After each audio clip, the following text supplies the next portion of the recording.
حضرت بہلول رحمت اللہ علیہ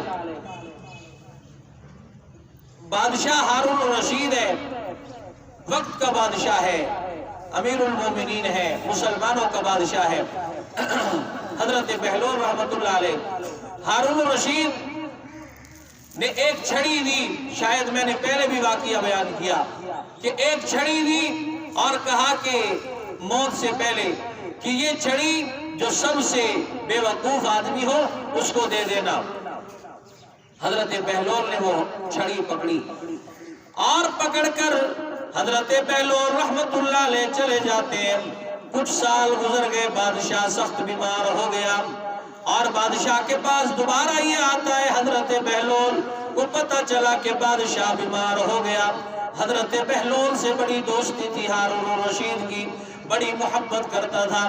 کہنے لگا جب بھی یہ اللہ والا آئے اس کو میرے دروازے سے نہیں روکنا، رات کو آئے دن کو آئے، لیکن بہلول کو میرے دروازے سے نہیں روکنا، اس کو شاہی خانے میں بٹھانا ہے۔ حضرت بہلول رحمت اللہ علیہ جب اس کی بیماری کی حالت میں ہارون الرشید کے پاس پہنچتے ہیں، ہارون الرشید کو جا کے کہتے ہیں بتاؤ بادشاہ سلامت، کیا کھویا کیا پایا، سفر لمبا ہے، کہاں جانے کی تیاری ہے؟ بہلول موت کا وقت قریب آ چکا ہے۔ حضرت بہلول کہتے ہیں بادشاہ سلامت پہلے آپ 3 دن کے لیے 10 دن کے لیے سفر پر جاتے تھے تو ساتھ میں خادموں کو لے جاتے، اپنے باڈی گارڈ لے جاتے، اسلحہ لے جاتے، ساز و سامان لے کر جاتے، لو لشکر لے کر جاتے۔ آپ بتاؤ کہ آپ کیا لے کر جا رہے ہو؟ حضرت بہلول نے جب یہ سوال کیا کہنے لگا یار تو وہی بے وقوفی والی باتیں کر رہا ہے، یہ دنیا کا سفر نہیں ہے، آخرت کا سفر ہے، قبر کا سفر ہے، آخرت کی منزل کا سفر ہے، یہاں سے کوئی بندہ ساتھ لے کر چیز نہیں جاتا۔ کہنے لگا بادشاہ سلامت پہلے تو تھوڑا سا سفر ہوتا، سامان زیادہ لے کر جاتے، اب بتاؤ تم کیا لے کر جا رہے ہو؟ اتنے بڑے بادشاہ جو تھے، آپ نے دنیا میں اتنا کچھ کمایا، اتنا کچھ کھایا، اب بتائیں موت کے وقت 3 چادروں کے علاوہ کیا چیز لے کر جا رہے ہو؟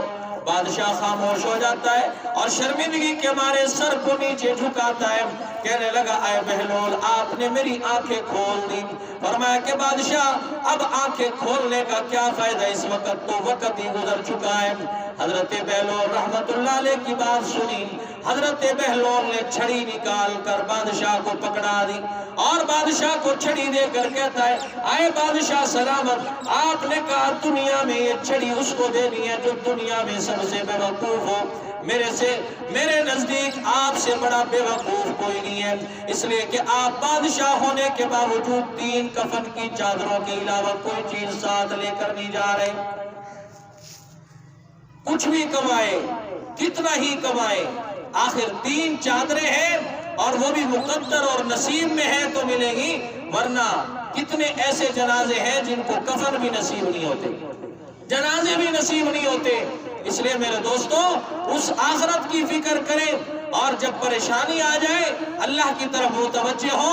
اگر اللہ کی طرف متوجہ ہو رہے ہیں تو یہ پریشانی اور تکلیف اللہ کی رحمت ہے، اور اگر پریشانی میں اللہ کی طرف توجہ نہیں ہے، مسجد کی طرف توجہ نہیں ہے، تو سمجھ لو کہ اللہ بہت سخت ناراض ہے اور اللہ غصے میں ہے کہ بیماری کے باوجود، پریشانی کے باوجود اللہ اپنے دروازے پر بندے کو نہیں آنے دے رہا۔ اللہ رب العزت مجھے اور آپ کو صحیح معنی میں فکر آخرت نصیب فرمائے۔ الذي نزل الفرقان على عبده ليكون للعالمين نذيرا